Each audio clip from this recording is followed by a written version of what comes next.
diabética, ¿no? Es una patología que afecta a la microvasculatura.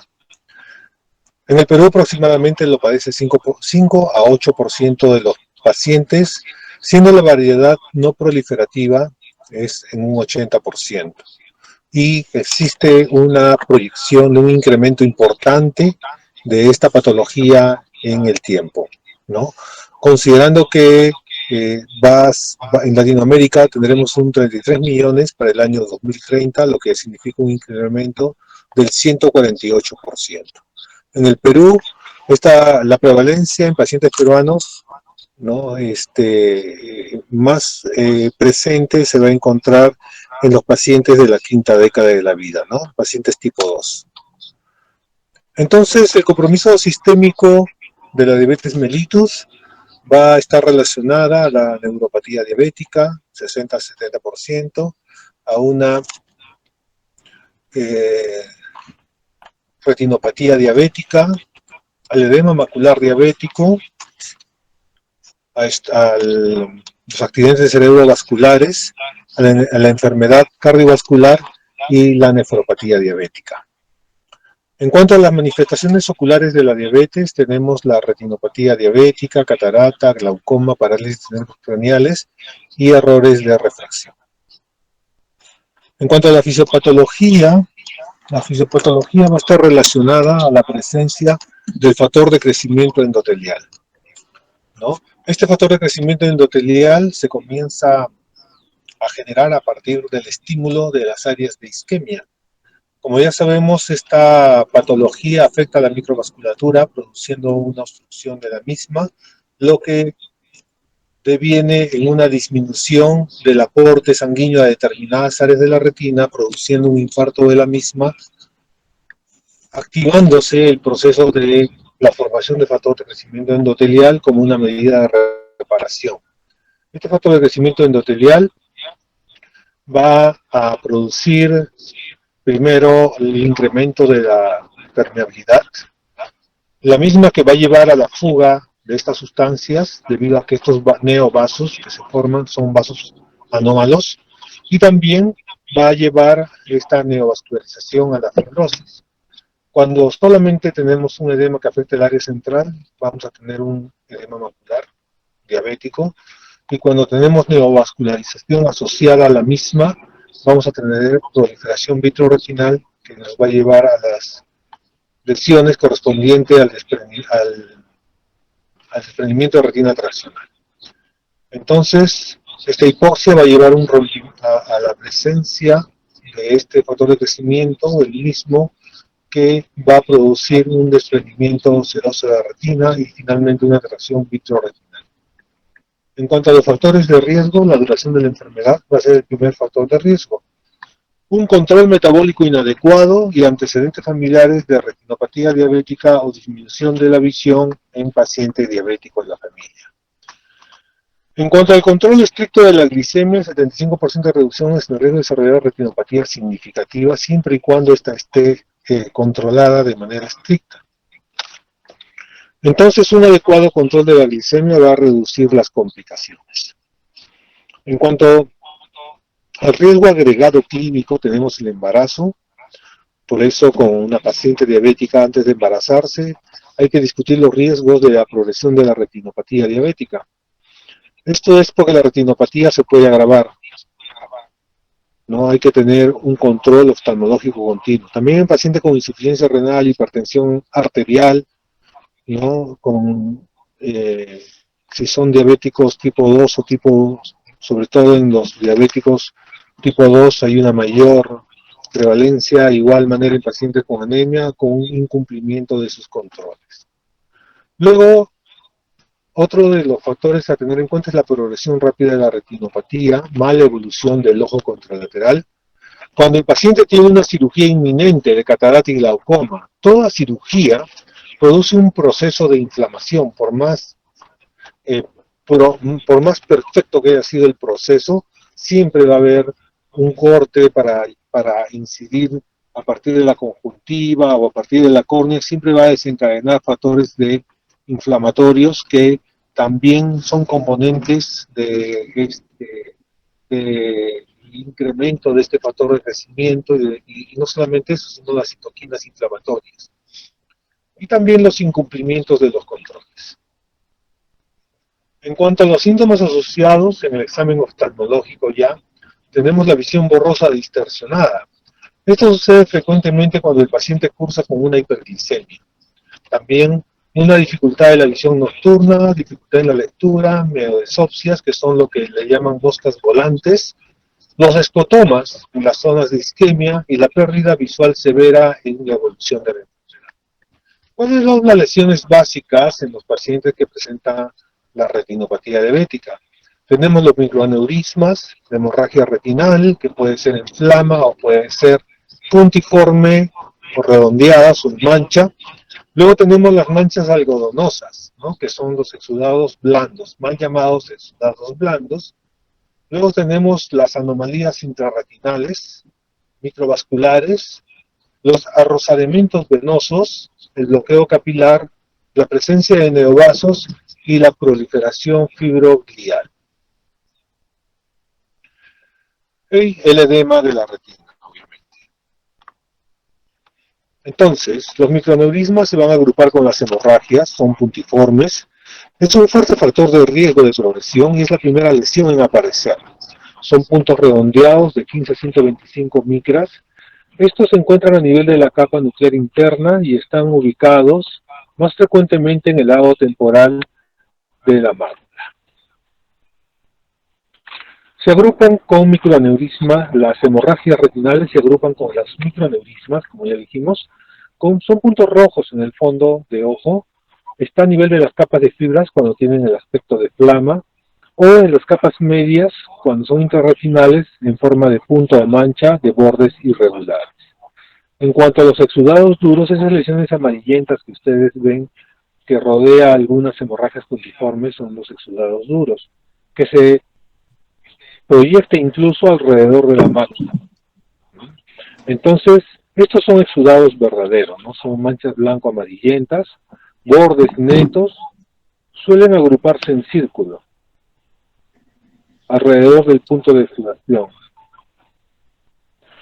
Está entre las capas creciforme externa y nuclear interna y es un resultado del aumento de la permeabilidad y se asocia al incremento de lípidos plasmáticos. Luego tenemos las manchas algodonosas, mal llamadas exudados blandos. En realidad son microinfartos y infarto, es un edema de la capa de fibras nerviosas ocasionadas por la oclusión capilar. Manchas blanco-grisáceas y los límites son pocos netos. Luego tenemos las anomalías vasculares intrarretinales, son comunicaciones arteriovenosas patológicas, capilares dilatados en las estancias dentro de la retina. En área de bloqueo capilar, difícil diferenciar de un neovaso incipiente. Ustedes ven a este nivel, ahí vemos un irma, ¿no?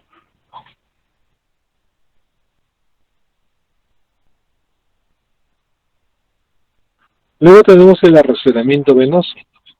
Tal como su nombre lo dice, no es como un rosario o como si fuera una forma de salchicha. Es una irregularidad del calibre venoso en que alterna dilataciones con estenosis de la luz y del aspecto externo, grado leve y una irregularidad leve, y cuando es mayor es como si fuera un aspecto como en salchichas, ¿no? Hay unas estenosis muy marcadas entre segmento y segmento. Este es el mayor factor de riesgo de progresión a la retinopatía diabética proliferativa. Luego tenemos la retinopatía diabética proliferativa. Esta retinopatía diabética proliferativa, cuando hablamos de proliferativa se refiere a proliferación de neovasos. Esta proliferación de neovasos se puede dar en el nervio óptico, ¿no? Neovasos preretinales, que se pueden extender al vitrio cortical. También puede ser en cualquier otra parte de la retina, ¿no? Y van asociados a tejido fibroso. Luego tenemos las hemorragias, la hemorragia preretinal e intravítrea. En la parte superior vemos una imagen de una hemorragia que tiene un nivel. Este nivel es porque está en el espacio preretinal, entre la retina y la hialoide.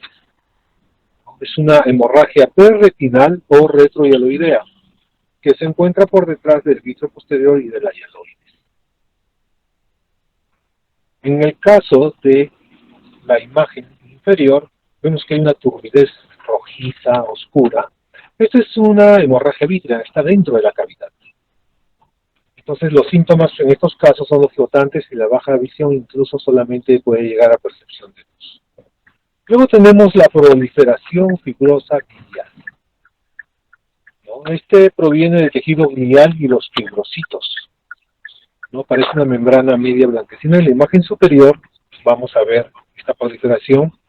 Es una imagen muy gruesa y en algunos casos es inmovilidad, ¿no? Al examen.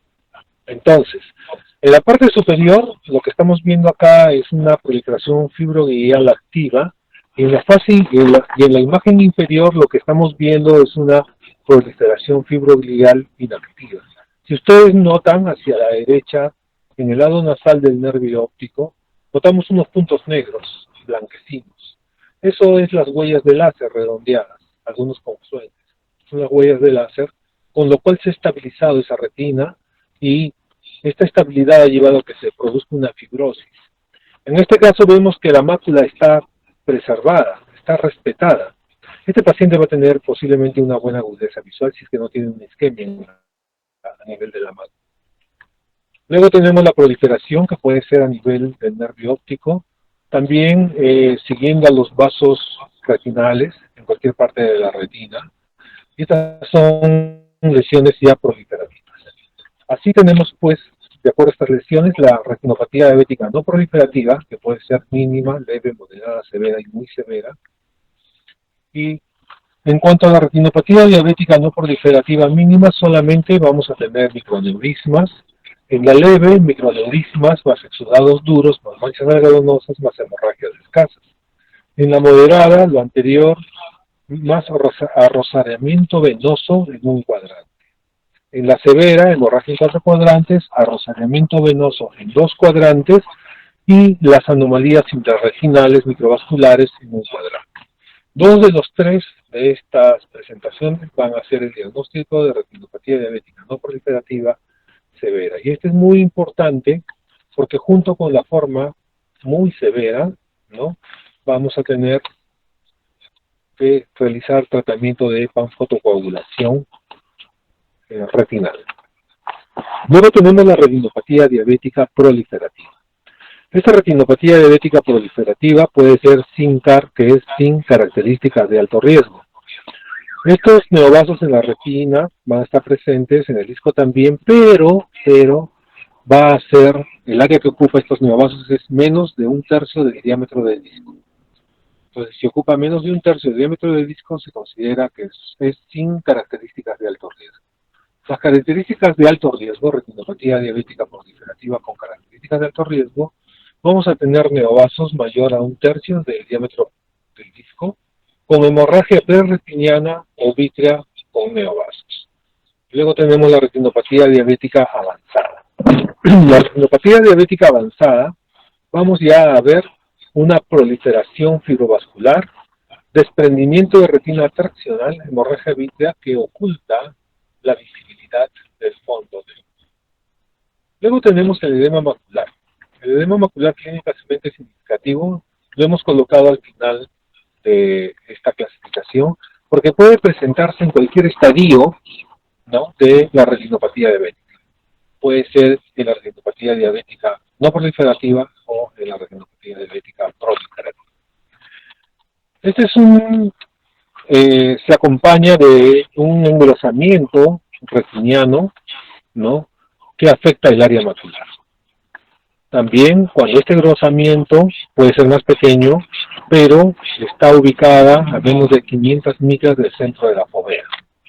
O cuando está acompañado de exudados duros en el área, dentro de las 500 micras del área.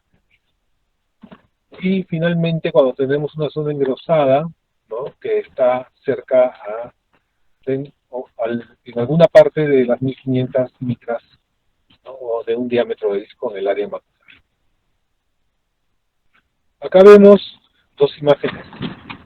La mano derecha vemos en la zona central una zona oscura correspondiente a la mácula, y en el lado izquierdo, ¿no?, vemos que en la zona central una lesión media de color gris, ¿no?, rodeada de algunas lesiones blanquecinas, grisáceas, confluentes, que corresponden a un edema macular. ¿Qué hacemos con estos pacientes? La mayoría de pacientes deben ser observados, ¿no?, cuando es leve, moderada, pero en las severas o muy severas, el tratamiento de fotocoagulación láser es una indicación.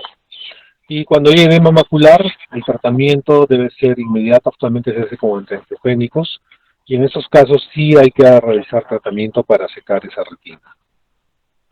En cuanto a los potenciales tratamientos, no tenemos la fotocoagulación láser en rejilla para el edema macular diabético, los corticoides intravítreos como triamcinolona o dexametasona y los bloqueadores intravítreos del factor de crecimiento endotelial, que pueden ser ranibizumab, bevacizumab o Vigitrap. En este caso, el ranibizumab se llama Lucentis, el nombre comercial, bevacizumab Avastin, y el Vigitrap es el Eylea.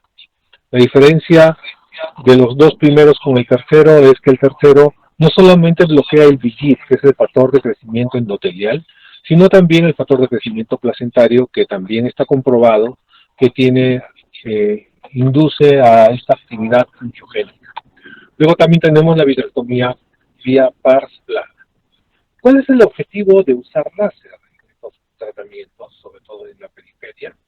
Es estabilizar la retinopatía. En la retinopatía existen zonas de isquemia, que son las zonas que van a estimular la formación del factor de crecimiento endotelial. Entonces, si estas zonas están isquémicas, o sea, son zonas ya no funcionales, son zonas, digamos, funcionalmente muertas, pero no están inactivas. La única manera de inactivarlos es produciendo la fotocoagulación, que es una microquemadura. Entonces, esta microquemadura de esta zona la va a convertir en una zona inerte. O sea, ya no va a dar señales para la formación del factor de crecimiento endotelial. Entonces, el objetivo de colocar el láser es de que no siga activándose este factor y produciendo estas sustancias, no solamente el factor de crecimiento, sino también las citoquinas inflamatorias. Existen 23 participantes entre factores de crecimiento, citoquinas, proinflamatorios, factor H, factor D, el complemento 5, 3, la proteína PS1 y otras más que participan en la formación de estas lesiones. El objetivo es prevenir la pérdida visual severa, ¿no? Y en algunos casos, cuando se afecta a la mácula, no es para, digamos, recuperar la agudeza visual de una mácula afectada, sino que el estabilizar la visión en una mácula conservada, ¿no?, que tenga inflamación nada más, lo más probable es de que tenga una recuperación, una mejor agudeza visual. Pero de inicio, o sea, el láser actualmente ya no usamos láser para el área macular, pero sí para la periferia. El tratamiento con láser es más efectivo si se realiza antes de la pérdida visual, por lo que estoy mencionando. Porque ¿esto qué significa? Significa que la mácula está preservada. Entonces, el estabilizar la retina, ¿no?, el disminuir la formación de estos factores de crecimiento o los factores inflamatorios, va a disminuir la posibilidad de daño en el área macular. Entonces, ocurre generalmente en los estadios tardíos, pero también ocurre cuando hay una lesión macular permanente.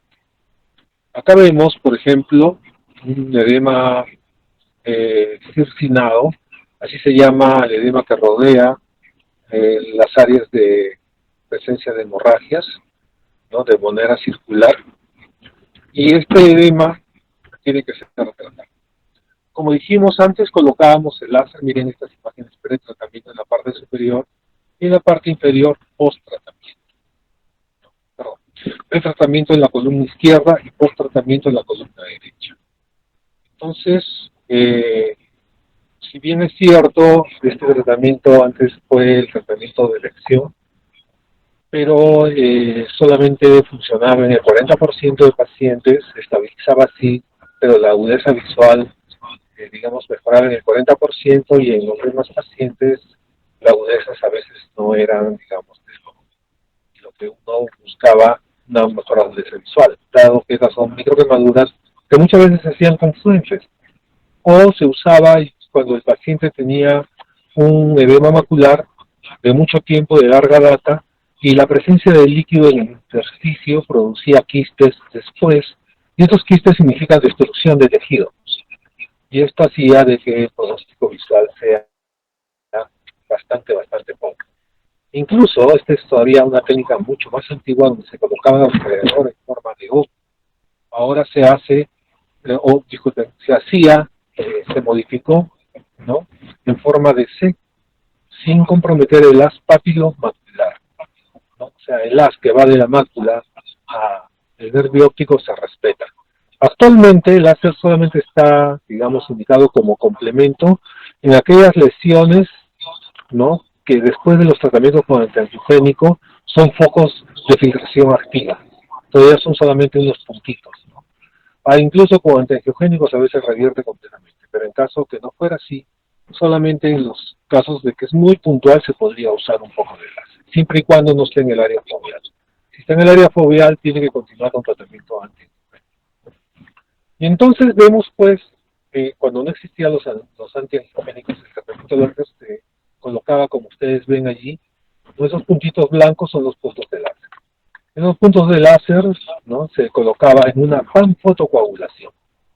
En esa panfotocoagulación se lograba estabilizar las retinas. Actualmente tenemos las angiografías de campo amplio que nos permiten identificar zonas de isquemia y las zonas que todavía están perfundidas.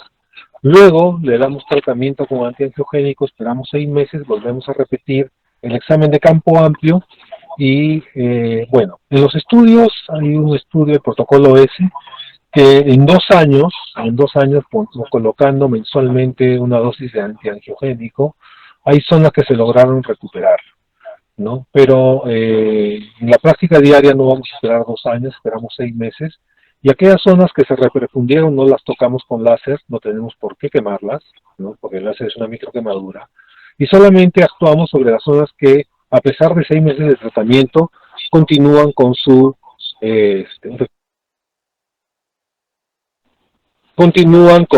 no perfusión.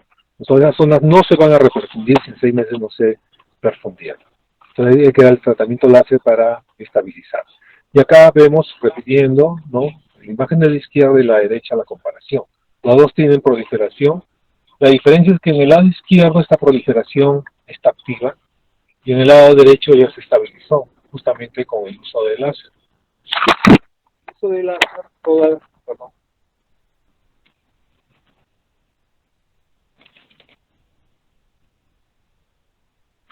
con el uso del láser todas las zonas activas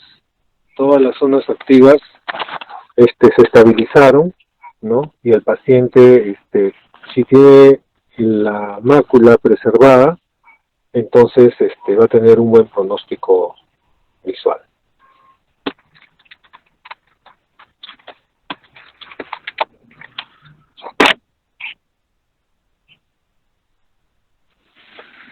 En cuanto a los métodos y vías de tratamiento, tenemos que existen, ya dijimos, el uso de antiangiogénicos y el uso de los corticoides intravítreos. En cuanto a los antiangiogénicos, ya dijimos que había 3, y en cuanto a los corticoides intravítreos, tenemos los corticoides de liberación continua, ¿no? Esto es un componente de dexametasona que diariamente durante 4 meses, bueno, el inserto dice 6, pero ya hemos comprobado que la dosis se realiza en 4 meses. Estos 4 meses va a ir eliminando micropartículas con una microdosis, pero que va a mantener una constante diaria de la cantidad de concentración efectiva en la cavidad vítrea que va a reducir estas lesiones. Existen también, por ejemplo, depósitos, ¿no?, en la coroide, supracoroideas, que ahora hay hay una presentación de ranibizumab que es incluso para rellenar, ¿no? Que se coloca para que vaya eliminando poco a poco, ¿no? Desde el espacio supracoroideo al intravítrea, a la cavidad intravítrea, va eliminando durante 6 meses, ¿no? Las desventajas en estos tratamientos, que son muy buenos, que son realmente efectivos, es el costo, ¿no? Este medicamento, que dura 6 meses, no cuesta como $7,000, ¿no? Y los medicamentos que duran, este, estos medicamentos de dexametasona, ¿no? También tienen un costo bastante elevado, ¿no? En comparación de otras opciones. Entonces, en cuanto a los corticoides intraoculares, está demostrada su efectividad. En el mecanismo de acción está la supresión o disminución de la respuesta de citoquinas, ¿no? Incluso actúa contra el factor de crecimiento endotelial, la sobreregulación de las proteínas de unión, ¿no? Y la regulación genómica, incluso y post-translacional, y la no genómica a través de receptores y canales de la membrana celular. Es un medicamento que es multipropósito.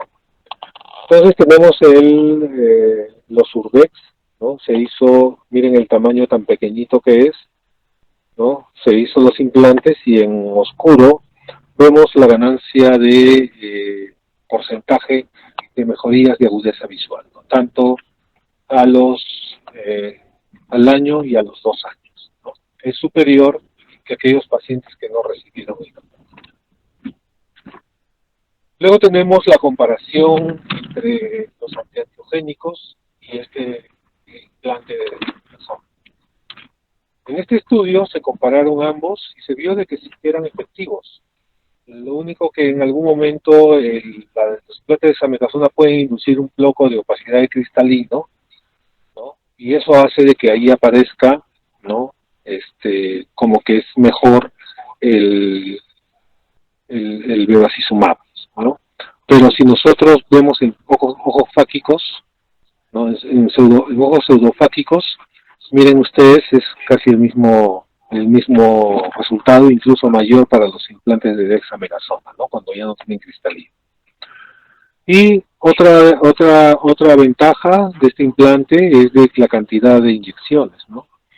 Acá tenemos 12 meses. En el caso del bevacizumab es más o menos un promedio de 8 o 9 inyecciones versus 3 inyecciones o 4 inyecciones máximo de los implantes de dexametasona. En cuanto, ya como vemos, ¿no? En 12 meses 4.8, 9.1, y en 24 meses es 3 sobre 2, ¿no? Luego tenemos el acetón de fluocinolona, en el cual vemos también de que existe una acción importante con efectos secundarios mínimos, ¿sí? Entonces, en el medio nuestro no hay, ¿no? El Medidur, el acetónido de fluocinolona. Luego la terapia antiangiogénica, ya dijimos, ¿no? Existen factores de crecimiento endotelial, y donde está dentro de un óvalo, crecimiento placentario, que también va a tener una actividad en este proceso patológico. Y acá vemos también lo que comentábamos sobre el ranibizumab, el bevacizumab y el aflibercept, con sus nombres comerciales. Entonces tenemos los estudios, ¿no? Que son los gold estándar del uso de esta medicación. En este caso es la monoterapia de ranibizumab o combinada con láser para el tratamiento de del edema macular diabético en 12 meses, ¿no? Y vemos así cómo se colocan 3 dosis. Si el paciente está bien, se coloca una dosis más, y luego se coloca por razón necesaria, ¿no? Si hay edema, de acuerdo al OCT, se va colocando.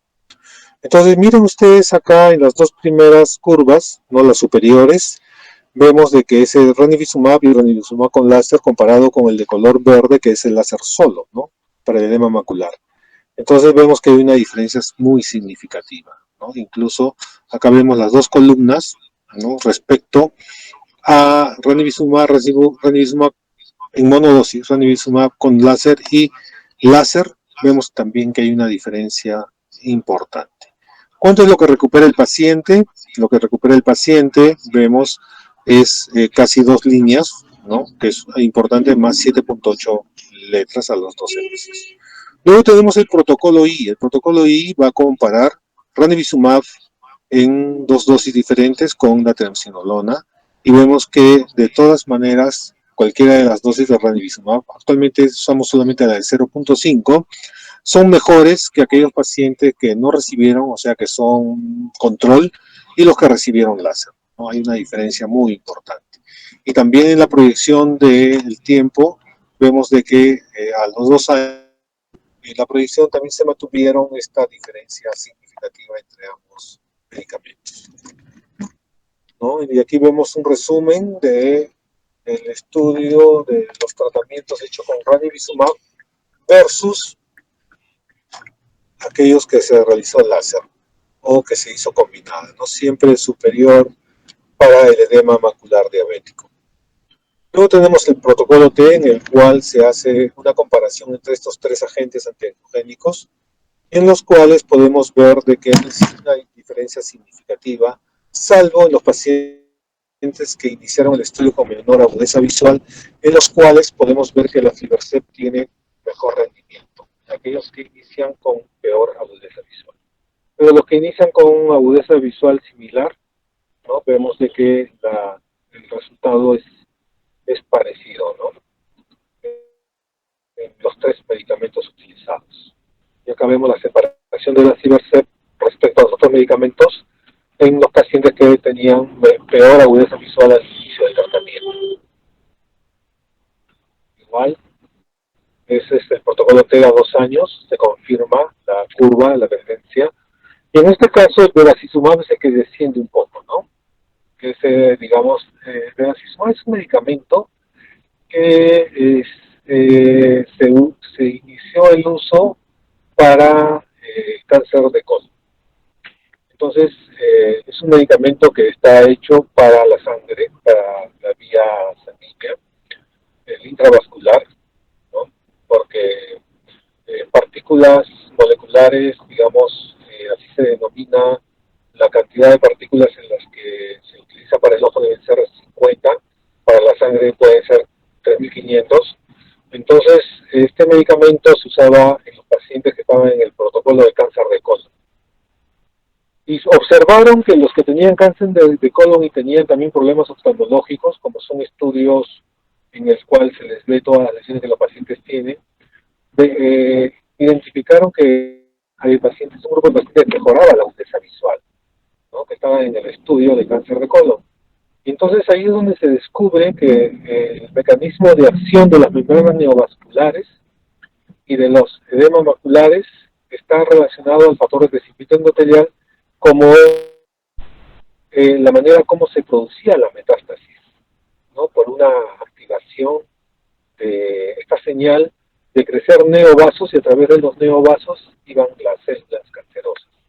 Entonces, para evitar que se proliferen neovasos y invadan el cuerpo, con este medicamento cortaron, ¿no?, esa proliferación de vasos y se vio que en el ojo tenía el mismo mecanismo, que estaba relacionado a la isquemia, uno, y a la presencia del factor de crecimiento endotelial. Entonces, esa molécula de Avastin es como una inmunoglobulina, con una cadena pesada y 2 cadenas ligeras.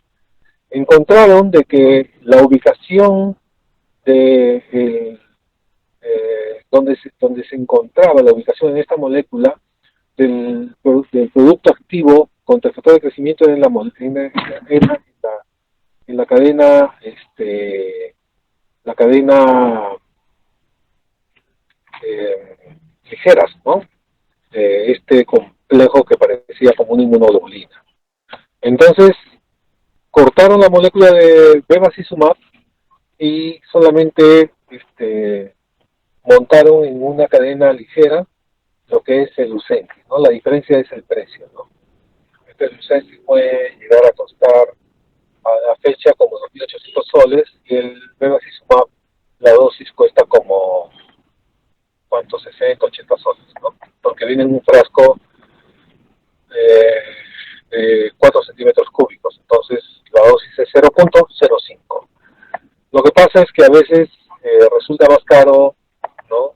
Siendo incluso barato porque se usa y a veces los tiempos de tener activo estos frascos no pueden ser, digamos, indefinidos, ¿no? Entonces, y no necesariamente se usa todo, entonces hay que renovarlos. Luego tenemos, aparte de retinopatía diabética, con sus presentaciones de edema macular, no proliferativa y proliferativa, la retinopatía hipertensiva, y vamos a hablar también de las obstrucciones vasculares retinales. Un tercio de las personas sufre hipertensión arterial, un tercio, ¿no? Desconoce su enfermedad, ¿no? Y uno de cada 3 adultos no tiene una respuesta adecuada, ¿no? Tenemos en el Perú una afectación promedio de 14,8 de la población. El 50% no conoce que tiene retinopatía hipertensión arterial. Y en cuanto a la retinopatía hipertensiva, promedio de pacientes de 40 años es 2 a 14%. Este cuadro lo que nos muestra es cómo es de que la diferencia de signos de hipertensión en la retina en las clínicas que son de hipertensos versus las clínicas generales, ¿no? Entonces podemos ver que en las clínicas de los pacientes hipertensos hay mayor presencia de retinopatía, de signos de retinopatía hipertensiva. Así, más aún si se realiza el seguimiento, ¿no?, de los cambios en estos grupos. Por ejemplo, acá nosotros vemos el primer grupo es un hospital en la población en general, es 23,5%, ¿no?, cambios retinales. Sin embargo, en las clínicas de hipertensión, ¿no?, vemos de que es mucho mayor, ¿no? Pueden ir de 72 a 85%. En cuanto a la fisiopatología, vamos a tener presencia a nivel de coroides, neuropatía óptica y la retinopatía hipertensiva.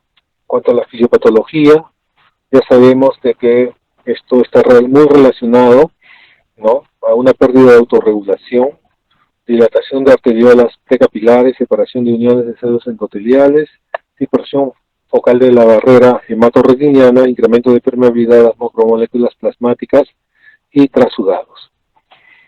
Entonces ya dijimos retinopatía hipertensiva, coroidopatía hipertensiva y neuropatía óptica hipertensiva. Según los grados de hipertensión, en la hipertensión aguda vamos a ver vasoespasmo, incremento de la tortuosidad vascular.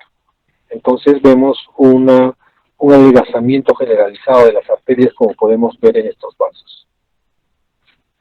Luego tenemos la crónica, en los cuales, digamos, los signos mayores son aquellos que vamos a observar entre cruzamientos arteriovenosos. Tenemos el signo de Gunn, cuando existe una disminución, un estrechamiento del calibre venoso por acción de los vasos arteriales, ¿no?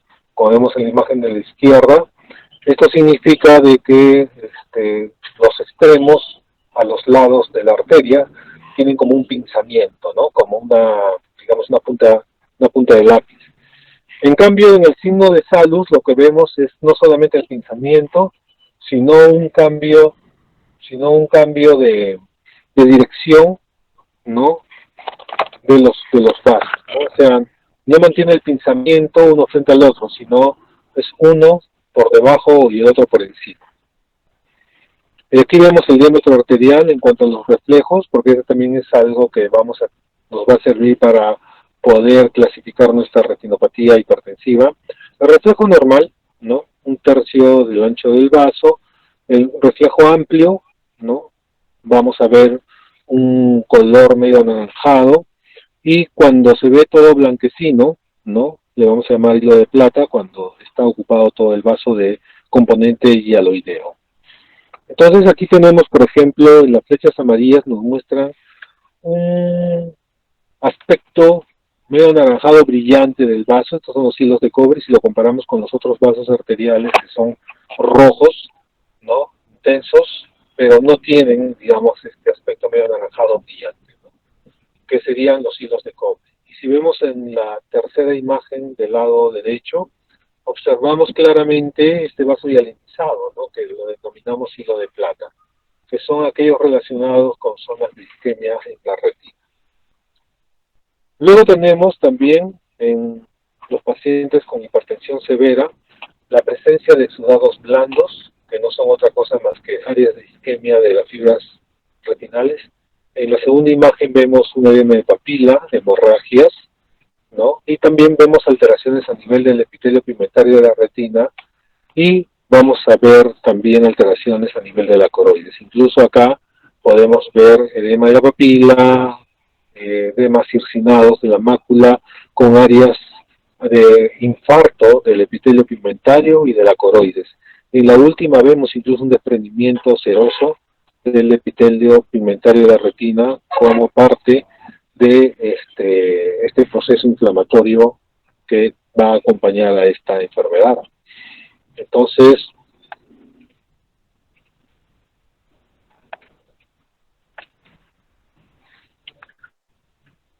en cuanto a la clasificación, va a ir de la mano con los signos que hemos observado, en los cuales podemos ver la retinopatía diabética, los pacientes primero con no retinopatía diabética, con moderada, ¿no? Perdón, con leve, moderada y severa. En cuanto a la forma leve, vamos a ver un adelgazamiento arteriolar, ¿no? Focal generalizado, ¿no? Pinzamiento a nivel arteriovenoso, ¿no? Y también vamos a ver una opacidad de la pared arteriolar, ¿no? Que vemos los vasos en hilo de plata. Cuando vemos la moderada, vamos a ver también, aparte de estos signos que hemos mencionado, microneurismas, vamos a ver exudados blandos, exudados duros, ¿no? Y cuando es una hipertensión maligna, ¿no? Vamos a ver edema de la papila óptica y también las alteraciones a nivel del epitelio pigmentario de la retina y la coriocapilaris, ¿no? Con infarto de las mismas. Entonces, ¿qué es lo importante en todo esto en cuanto al manejo? El manejo, inicialmente, necesitamos pues médicos internistas o médicos generales que puedan ver a los pacientes, ¿no? Y tratar la enfermedad de fondo y demostrarse algunos cambios, referirlo al médico oftalmólogo, ¿no? ¿Para qué? Para que de manera conjunta tratar pues aquellas complicaciones que pudieran presentarse en el curso de del desarrollo de esta enfermedad. Luego vamos a pasar a las oclusiones vasculares. Estas oclusiones pueden ser venosas o arteriales. Entonces, en cuanto a la oxigenación de la retina, podemos decir que es uno de los tejidos metabólicamente más activos en el cuerpo, ¿no? La retina interna, ¿no? Va a regular, va relacionada a la vasculatura retiniana. Y la retina externa, a través de la vasculatura coroidea, ¿no? Se va a alimentar por difusión a través del epitelio pigmentario de la retina.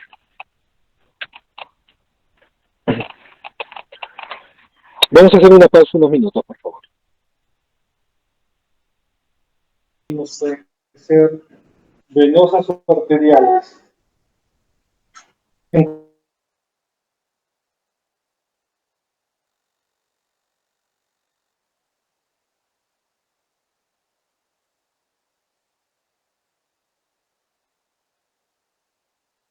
Digamos, isquemia retiniana, edema de la mácula, por el mismo mecanismo de la retinopatía diabética, es decir, por la obstrucción vascular.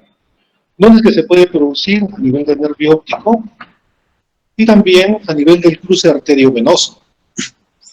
Cuando es solamente del cruce arteriovenoso, estamos hablando de una obstrucción de rama de la vena de la retina, y cuando es a nivel papilar, estamos hablando de una obstrucción de la vena central de la retina. Cuando hablamos de la obstrucción de la rama venosa, estamos hablando de un...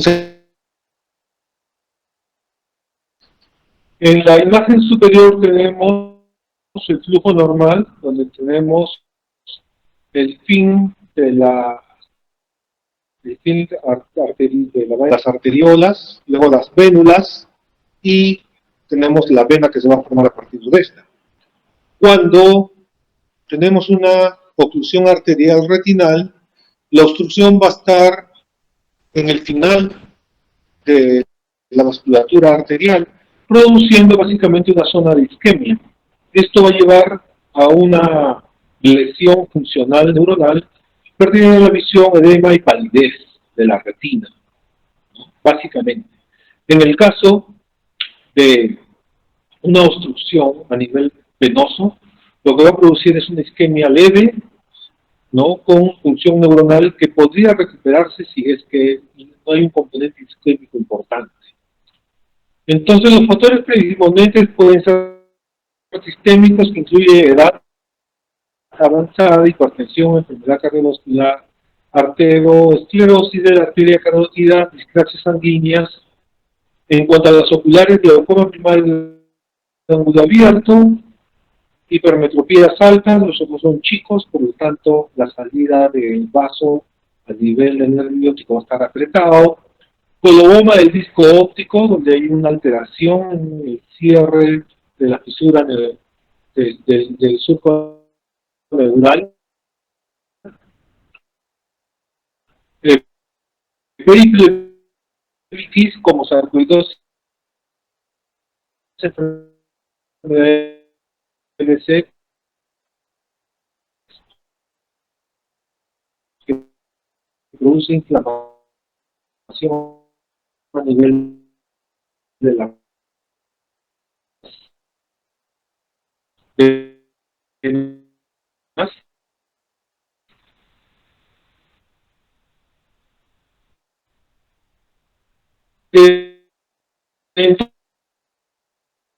entonces la oclusión venosa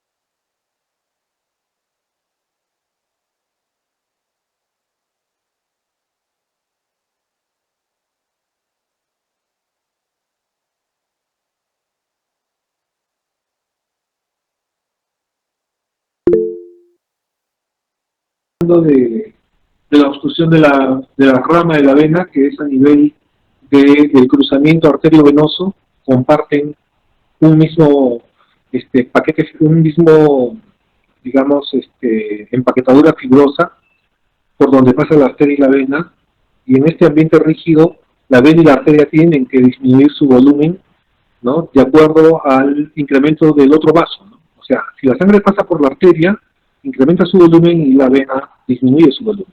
Cuando la sangre regresa por la vena, incrementa el diámetro de la vena y disminuye el de la arteria.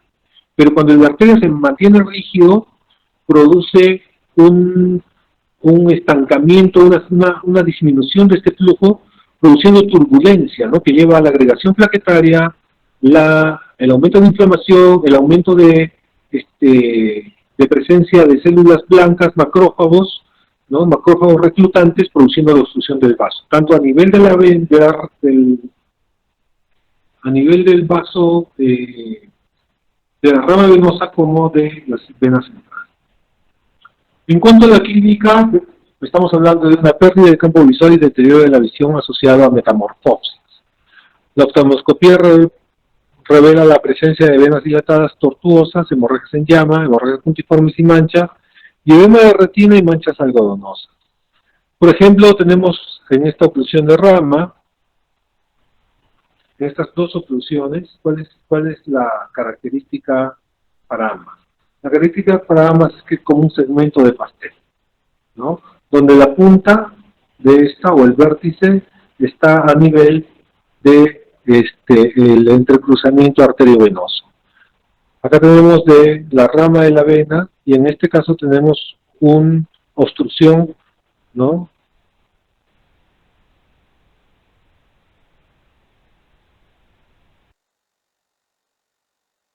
En esta angiografía podemos ver cómo en el lado izquierdo, en el momento de inicio de la enfermedad, vemos zonas de no perfusión. Las zonas de no perfusión son estas zonas de acá. Estas zonas de no perfusión lo que nos van a mostrar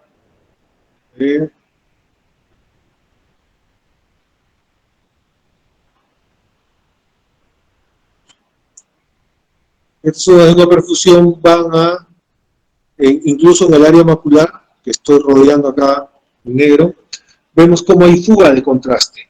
Sin embargo, en la otra imagen, con la misma angiografía, vemos que el vaso no está tan dilatado, hay como una recomposición de la estructura misma, y vemos de que el edema en la zona central ya no está presente, en el post-tratamiento.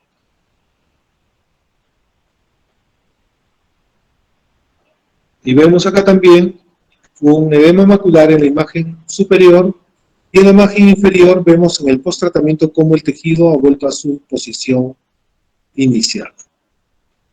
Luego tenemos acá una oclusión de la vena inferior de la retina. Vemos el compromiso tanto en el lado temporal como en el lado nasal de la parte inferior. En cuanto al pronóstico, la disminución de la agudeza visual se da por las hemorragias y el edema macular, y la agudeza visual final depende del grado de oclusión que afecta el drenaje y la integridad de la red capilar perifoveal. Las dos principales complicaciones son el edema macular crónico y la neovascularización. Luego tenemos la oclusión de la vena central de la retina. Se clasifica en obstrucción de vena central no isquémica o isquémica. La no isquémica es la más frecuente y se presenta en el 75% de los casos, donde hay una disminución de la agudeza visual entre leve y moderada y hay ligera tortuosidad y dilatación de todas las venas, hemorragias de 4 cuadrantes y el edema de papila. Entonces acá tenemos un incremento de la tortuosidad, vemos hemorragias en flama, vemos hemorragias puntiformes, incluso con compromiso del área macular. Y aquí también vemos otra obstrucción no isquémica, en la angiografía también podemos mostrar claramente donde hay una disminución del tiempo del llenado venoso. En cambio, la obstrucción de vena isquémica presenta una baja disminución grave de la agudeza visual con una pupila no reactiva, mayor tortuosidad, con presencia de hemorragia en 4 cuadrantes, y lo más importante, la presencia de sudados algodonosos, edema de papila, edema macular cistoideo y áreas de no perfusión. El pronóstico es malo, casi el 50% de los pacientes de los 3 meses de la oclusión sin tratamiento hacen glaucoma neovascular. El tratamiento está enfocado en el tratamiento antiangiogénico y de fotocoagulación. Y acá vemos pues una obstrucción de donde se comprometen los 4 cuadrantes, pero con abundantes exudados blandos, ¿no? O manchas algodonosas inmensas, edema de papila, y esas zonas amarillas son zonas de no perfusión. A veces hay lesiones combinadas, ¿no? Ya habíamos dicho que cuando hay una obstrucción vascular venosa se asocia con hemorragias, ¿no? Zonas de no perfusión, pero cuando hay una lesión arterial es básicamente una zona isquémica. En esta imagen lo que podemos ver vemos la zona isquémica arterial y vemos esta zona de obstrucción arteriovenosa con incremento de la tortuosidad y hemorragias en flama. Luego tenemos la oclusión de la arteria central de la retina, ¿no? La causa general es un ateroma, pero también puede ser un émbolo cálcico. Hay una pérdida aguda y severa, profunda de la agudeza visual con una pupila no reactiva. La retina se va a mostrar blanca, que contrasta con el reflejo naranja u marrón en el caso de la población latina, por el pigmento, ¿no? Con una notable estenosis de las arteriolas retinianas. Hay un defecto de campo visual grave, se observa un área de retina isquémica blanca en el área irrigada por la arteria obstruida, y la posibilidad de recanalización de arterias obstruidas va a dejar signos leves, pero funcionalmente va a quedar muy afectada la agudeza visual. Acá, por ejemplo, vemos dos imágenes. La de la izquierda es una obstrucción de la arteria con la rama cilio-retinal que está preservada. En esta rama cilio-retinal, voy a marcarlo, vemos en este color medio marroncito, es la retina viable de la rama cilio-retinal, que es esta de acá, que la está perfundiendo esta zona. En cambio, en el otro lado vemos una obstrucción de toda la arteria central de la retina. De toda la arteria central de la retina.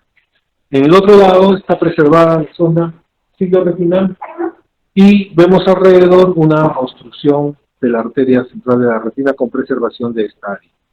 Y acá vemos unas oclusiones de rama inferior de la arteria central de la retina en la derecha con compromiso macular. Los tratamientos para el edema macular asociado a la obstrucción venosa, la fotocoagulación láser de regía, corticoides intravítreos y bloqueadores intravítreos antiogénicos, ¿no? Que van a inocularse dentro del ojo. Luego tenemos que hay un incremento de más de 15 letras en el 65 al 5% y en aquellos que no recibieron en un 20%.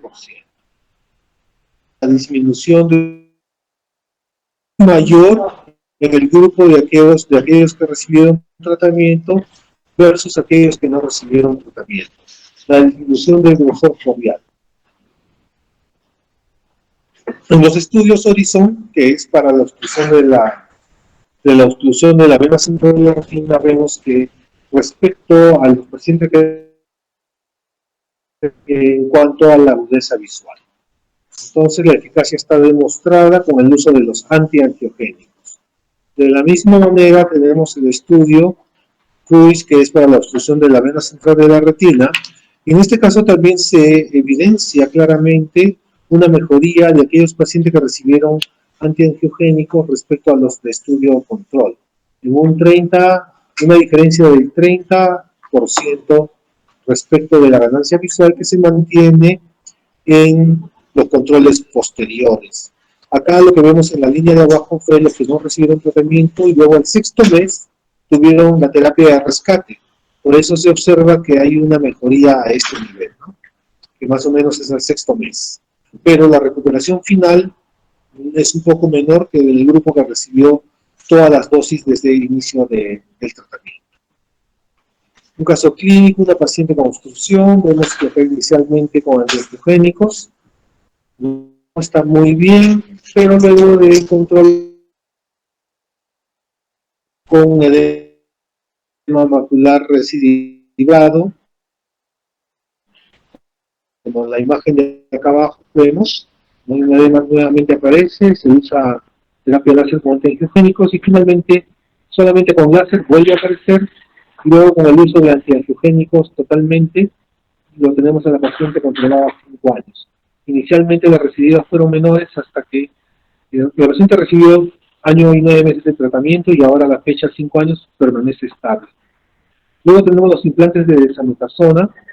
En los implantes de desametasona se ha comprobado claramente la mejoría en cuanto a la estructura funcional y también a la estructura orgánica, ¿no? Ese es el implante de dexametasona y miren cómo es que hay una diferencia entre el pre y el post tratamiento, ¿no?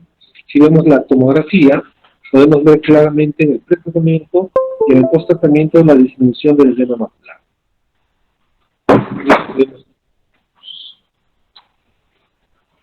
Entonces, los cambios microvasculares producidos por la hipertensión arterial es directamente proporcional a la condición de enfermedad base.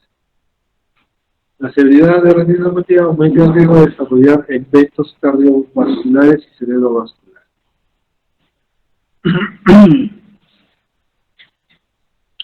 La disminución de la relación arteriovenosa aumenta el riesgo de desarrollar hipertensión arterial a largo plazo.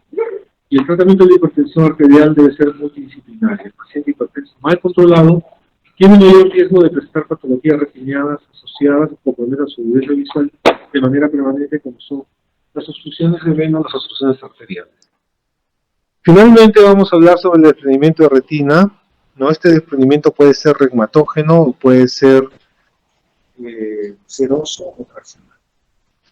Se denomina desprendimiento de retina la separación de las 9 capas de la retina del epitelio pigmentario por la presencia de fluido subretinal que puede ser exudado, trasudado o sangre. Este puede ser reumatógeno y no reumatógeno, o secundario, fraccional o exudativo.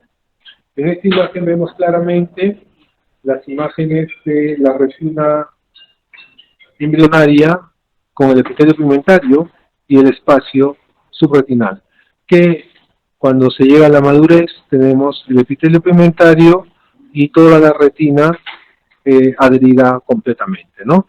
Y cuando hay desprendimiento de retina, vamos a ver una retina bulosa, ¿no? Como vemos en la imagen inferior. Cuando el desprendimiento de retina es regmatógeno, está mediado por una solución de continuidad a nivel de la retina, que puede ser un desgarro o un agujero, a través de la cual va a pasar líquido que va a ir separando la retina. La incidencia es una en 10.000 personas por año. La edad puede estar en el 10% de los casos y más frecuente en la cuarta década de la vida. Y se da por una acción conjunta entre la tracción vitroretinal y una debilidad de la retina periférica o una degeneración retinal predisponente. En cuanto a la tracción vitroretinal, ¿cuál es el papel que tiene dentro de esta patología? Es que el vitro posterior se va a licuefactar y se va a desprender, ¿no? Con edad avanzada, la miopía, los pacientes con afaquia y pseudoafaquia. Las adherencias vitroretinales predisponentes condicionan los desgarros, que pueden dar fotopsias y miodesopsias, incluso hemorragia en el vitrio. Y aquí tenemos, ¿no? La degeneración vítrea del gel vítreo, cómo se va licuefactando, se va haciendo más líquida, y ahí los restos de esta licuefacción se conocen como flotters o flotantes o meodesopsias. Cuando esta tracción permanece,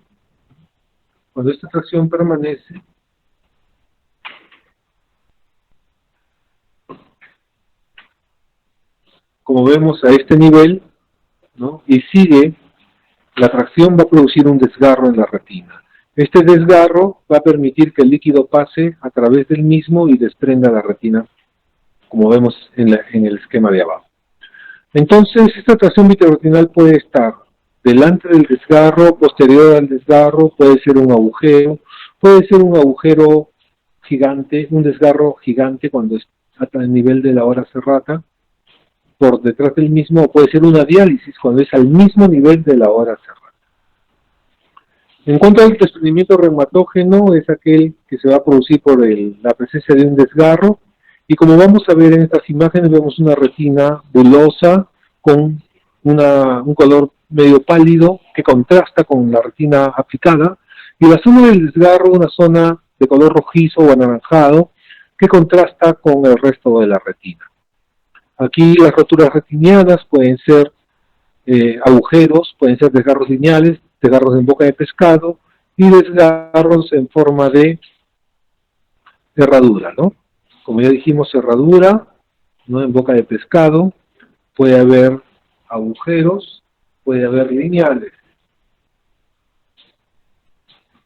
Y aquí vemos bastantes ejemplos, un desgarro con un desprendimiento de retina, vemos una retina bulosa en esta región, ¿no? Y acá también vemos un desprendimiento total de la retina debido a múltiples desgarros retinales. Acá vemos agujeros ovalados y la distribución de los desgarros son mayor en temporal superior.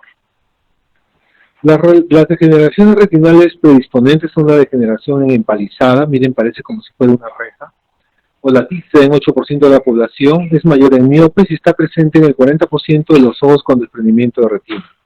Son áreas localizadas circunferenciales, ¿no? En forma de uso, que se encuentran entre el ecuador y la base del vitrio y suele ser bilateral y mayor en el lado temporal, ¿no? Luego la de bóveda de caracol presenta una forma como escarchado, pero es un tipo de forma de degeneración latiz, que puede estar acompañado del fenómeno que se llama blanco sin presión. Luego también tenemos la retinosquisis adquirida, que es la separación de las capas internas de la retina, que para que se produzca el desprendimiento de retina tiene que haber una solución de continuidad, tanto a nivel de la capa interna y también la capa externa, para que haya una comunicación hacia el retroretinal o subretinal. Dijimos, el blanco sin presión es cuando hacemos el examen del fondo de ojo y vemos una zona blanquecina, ¿no? Es asintomática y puede acompañar a la degeneración latizo o baba de caracol, y ocasionalmente puede presentar desgarro gigante. Luego tenemos cúmulos pigmentarios, ¿no? En los pacientes miopes, el 40% de los desprendimientos se presentan en miopes, y la faquia, 30%. La faquia es cuando operan la catarata y nos dejan sin lente intraocular. Y también 1 o 2% de operados de catarata extracapsular, y es mucho menor en los pacientes operados con facoemulsificación, que es el tratamiento de elección en este momento. La diálisis traumática va a producir un desprendimiento de retina periférico, pero en este caso es una separación desde la hora serrata. La progresión es mínima y se coloca láser. Con esto puede controlarse la separación de la diálisis retinal. En cuanto a los desprendimientos de retina por tracción, se va a dar un desprendimiento parcial y con frecuencia hay una fibrosis secundaria, ¿no? Que va a traccionar la retina, que puede ser tangencial, anteroposterior o empuente. Acá tenemos una combinación de la forma tanto tangencial, que vendría a ser esta, con la anteroposterior, ¿no? Que está a este nivel, que se ve claramente en la ecografía ocular. Luego tenemos acá en la imagen izquierda, la inicial anteroposterior, tangencial en la del medio y un desprendimiento total en la del lado derecho. En cuanto al desprendimiento de retina exudativo, son menos comunes y debido a alteraciones del epitelio pigmental. Entre las causas tenemos tumores coroideos, como por ejemplo los melanomas, y también tenemos los hemangiomas. Luego los procesos inflamatorios, como el síndrome de Burkitt-Yagnari-Arada, post-cirugía de desprendimiento de retina, post-panfotocoagulación retinal intensa, en la toxemia de Brazo y la coroidopatía central serosa, que es en el mismo medio de la retina. Acá vemos una retinopatía o coroidopatía central serosa. Si ustedes pueden ver muy sutilmente, en esta zona hay una zona como redondeada, ¿no? En esta zona es como una pequeña cúpula levantada de fluido subretinal. En la imagen de la derecha vemos un melanoma, que es esta tumoración oscura con un amplio desprendimiento de retina. Acá vemos en la enfermedad de Arada un desprendimiento de retina en varios focos, no solamente en uno. Podemos ver que hay un desprendimiento a este nivel, otro desprendimiento a este nivel, acá arriba. Es un desprendimiento multifocal. También puede haber en el desprendimiento por hipertensión arterial severa aguda, ¿no? Vemos acá un desprendimiento a nivel del área macular.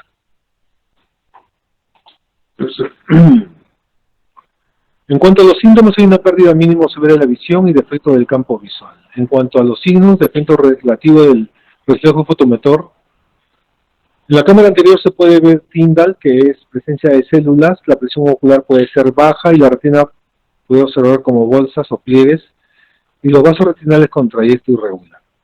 Este polvo de tabaco es un signo que vemos como unos puntitos marroncitos brillantes con la luz de la lámpara de hendidura detrás del cristalino, que es el epitelio pigmentario que ha salido a través de las roturas retinales.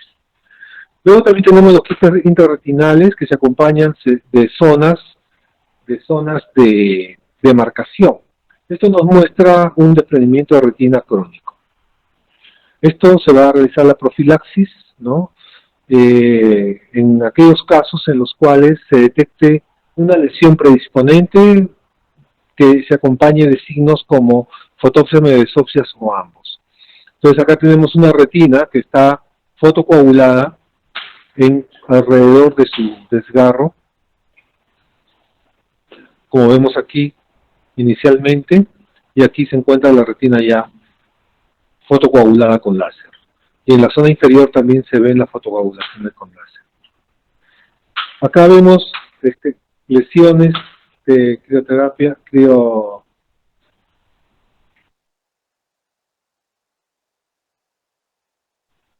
Acá vemos con crioterapia, que es hielo, ¿no?, en bajas temperaturas, que también va a producir una cicatrización alrededor de estas zonas de desgarros. En cuanto el tratamiento quirúrgico, vamos a tener técnicas que es la neumoretinopexia, la retinopexia convencional y la vitrectomía pars plana. El objetivo y fundamento del tratamiento quirúrgico es sellar las roturas, disminuir la tracción vitreoretiniana y crear una cicatriz corneoretiniana alrededor de los desgarros. En cuanto a la neumoretinopexia, consiste en la inyección de gas en la cavidad vítrea. Muchas veces el gas que va a ser expansivo, ¿no? Y vamos a posicionar la cabeza para que, digamos, exprima el desprendimiento y ponga en contacto tanto la retina con el epitelio pigmentario, y para esto vamos a usar como complemento la fotocoagulación láser para sellar el desgarro, los bordes, o la crioretinopexia.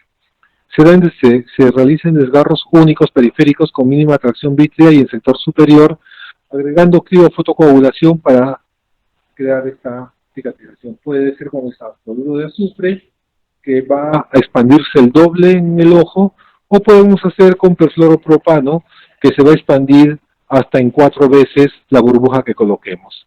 Así como vemos acá en la parte denominada en la imagen A, vemos la criopexia. Estamos usando hielo, colocamos el gas que se va a expandir, el gas se expande, se reabsorbe la burbuja y tenemos la cicatriz del desgarro, como vemos acá, y ya se reabsorbió el gas.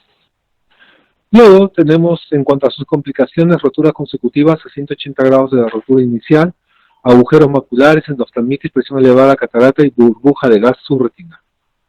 Luego tenemos el cerclaje esqueral o cirugía convencional, en la cual el principio está en localizar el desgarro, colocar el explante para aproximar la retina al epitelio pigmentario y crear una adhesión córneo-retinal. Entonces realizamos una peritomía conjuntival, como vemos allí, alrededor del limbo. Individualizamos los músculos rectos. Luego identificamos el desgarro, le colocamos la crioterapia, esto usando el oftalmoscopio indirecto y las lupas de examen. Y si tenemos roturas varias, podemos colocar cerclaje en 360 grados, o también, si existen en ubicación anteroposterior diferente, explantes, ¿no?, que en forma de 360 grados va a poder calzar ambas roturas. Las medidas se realizan para poder colocar las suturas, y a través de estas suturas colocamos los explantes, como en este caso un explante de esponja, o también puede ser un explante de silicona, que finalmente se va a cerrar, ajustar, ¿no?, colocar después del drenaje de líquido subretinal, colocar líquido o aire, ¿no?, cierre conjuntival, y luego al día siguiente vemos al paciente y le damos el tratamiento postoperatorio. Entonces, cuando hay tracción vítrea, indicado agregar elementos segmentarios, un cerclaje, ya que la tracción vítrea es en 360 grados. Ya hablamos del drenaje de líquido subretinal, ¿no?, que es el momento más peligroso de la cirugía. Debe hacerse cuando el líquido es excesivo y en la zona menos vascularizada de la coroidea, alejado de la rotura. Las complicaciones: incrementa el riesgo de incarceración retinal o vítrea, incrementa el riesgo de hemorragia subretinal o vítrea, incrementa el riesgo de endoftalmitis. Luego tenemos la vitrectomía. Finalmente, es un procedimiento que realiza el corte del vítreo patológico, así como el resto de sus componentes, en la cavidad ocular, cuando estos causan alguna anomalía sobre la retina. Entonces aquí vemos que se está colocando dentro del ojo los trócares por los cuales vamos a ingresar fluido, otro trócar con luz y otro trócar con el vitrectomo, que es el cortador. Entonces aquí vemos los 3 puntos en acción, ¿no?, fluido y el vitrectomo. Entonces hay que realizar la limpieza, vamos a realizar los cortes, los pelamientos de membrana con tijeras, ¿no?, hasta conseguir que la retina quede libre. Luego aplicamos perfluorocarbono líquido. Este líquido que vemos aquí lo vemos en color plomo. Hacemos el aspirado del fluido subretinal restante, y luego de aplicar la retina, ¿no?, vamos a cambiarlo por gas, láser, gas, y con el tamponamiento que vamos a usar, que puede ser aceite o gas, que luego se va a resolver, y el aceite hay que retirarlo después de 6 meses. Si existe tocamiento del cristalino, vamos a hacer una lensectomía, ¿no? A través de facofragmentación, a través de la cápsula posterior, y el lente se va a colocar encima de la cápsula anterior. Esta cirugía es una cirugía que permite producir la relajación de todos los elementos de tracción, la aspiración de fluido subretinal y la colocación del láser intrarretinal, lo que es una cirugía bastante amigable para los casos más difíciles. Muy bien, entonces hasta aquí, ¿alguna pregunta?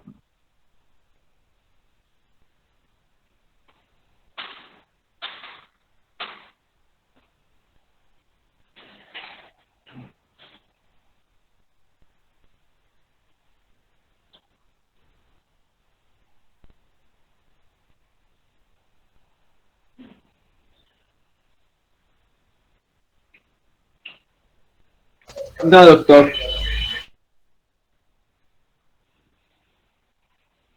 Ok,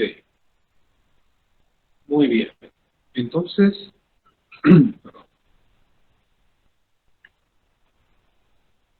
um,